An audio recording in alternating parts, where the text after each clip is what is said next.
Okay, so next is eto, no? Just to give a point na yung markets move in cycles dahil driven yan ng emotions and expectations, no? Like like in the previous lessons, dinidiscuss ko and sinasabi ko lagi na yung buyers and sellers are the one that dictates price movement. Whoever is stronger drives price to rally or decline.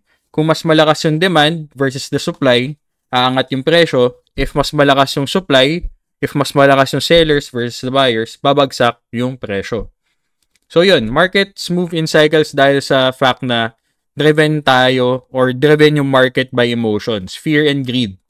And ayun, may alignment or misalignment of expectations on one's purchased asset, no? So for example, may buyer ka na ang expectation is kikita or lalaki yung investment niya pero hindi nangyari yun.